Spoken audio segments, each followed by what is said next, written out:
स्वर्ग का राज्य किसी गृहस्थ के समान है जो सवेरे निकला कि अपनी दाख की बारी में मजदूरों को लगाए। मत्ती 20:1। और उसने मजदूरों से 1 दिनार रोज का ठहराकर उन्हें अपने दाख की बारी में भेजा। मत्ती 20:2। फिर पहर 1 दिन चढ़े निकलकर और औरों को बाजार में बेकार खड़े देखकर। मत्ती 20:3। उनसे कहा, तुम भी दाख की बारी में जाओ और जो कुछ ठीक है तुम्हें दूंगा। सो वे भी गए। मत्ती 20:4। फिर उसने दूसरे और तीसरे पहर के निकट निकलकर वैसा ही किया। मत्ती 20:5। और 1 घंटा दिन रहे, फिर निकलकर औरों को खड़े पाया और उनसे कहा, तुम क्यों यहाँ दिन भर बेकार खड़े रहे? उन्होंने उससे कहा, इसलिए कि किसी ने हमें मजदूरी पर नहीं लगाया। मत्ती 20:6।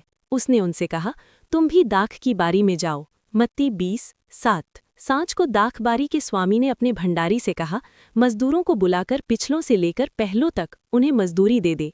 मत्ती 20:8। सो जब वे आए जो घंटा भर दिन रहे लगाए गए थे तो उन्हें 1-1 दिनार मिला।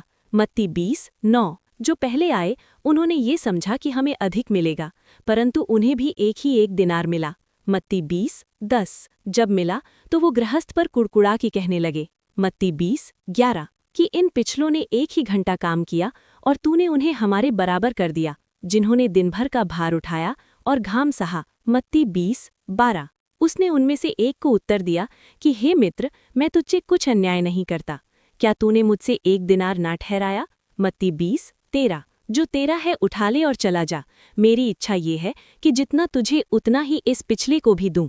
मत्ती 20:14। क्या उचित नहीं कि मैं अपने माल से जो चाहूं सो करूं? क्या तू मेरे भले होने के कारण बुरी दृष्टि से देखता है? मत्ती 20:15। इसी रीति से जो पिछले हैं वो पहले होंगे और जो पहले हैं वे पिछले होंगे। मत्ती 20:16। ये दृष्टांत मत्ती का सुसमाचार 20:1-16 बहुत गहरा आत्मिक संदेश देता है। इसे दाख की बारी के मजदूरों का दृष्टांत कहा जाता है। आइए इसे सरल तरीके से समझते हैं। दृष्टांत का सार: एक गृहस्थ सुबह से लेकर दिन के अलग अलग समय पर मजदूरों को अपनी दाख की बारी में काम करने के लिए बुलाता है। कुछ सुबह जल्दी आए, कुछ दोपहर में आए और कुछ केवल 1 घंटे के लिए आए। लेकिन जब मजदूरी देने का समय आया तो सबको 1 ही दिनार मिला। मुख्य शिक्षा: परमेश्वर की कृपा बराबर है। यहाँ गृहस्थ परमेश्वर को दर्शाता है। परमेश्वर अपनी कृपा और आशीष समय के अनुसार नहीं बल्कि अपनी दया से देता है। चाहे कोई जीवन भर विश्वास में रहा हो या कोई अंत समय में प्रभु के पास आया हो, दोनों को समान अनुग्रह मिलता है। ईर्ष्या नहीं, धन्यवाद होना चाहिए। जो पहले आए थे वे शिकायत करने लगे। ये हमें सिखाता है कि हमें दूसरों से तुलना नहीं करनी चाहिए। हमें ये नहीं सोचना चाहिए कि उसे ज्यादा क्यों मिला, बल्कि ये सोचना चाहिए कि मुझे जो मिला वो भी परमेश्वर की कृपा है। परमेश्वर न्यायी और दयालु है।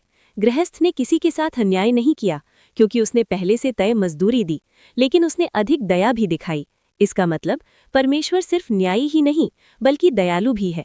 पहले और पीछे का सिद्धांत: अंत में लिखा है, जो पहले हैं वो पीछे होंगे और जो पीछे हैं वे पहले होंगे। इसका अर्थ है, जो खुद को बड़ा समझते हैं वे पीछे रह सकते हैं और जो नम्र हैं उन्हें आगे बढ़ाया जाएगा। आज के लिए सीख: दूसरों से तुलना मत करो, परमेश्वर की कृपा के लिए आभारी रहो। चाहे देर से भी सही रास्ता चुनना हमेशा अच्छा है। नम्रता और विश्वास सबसे महत्वपूर्ण है।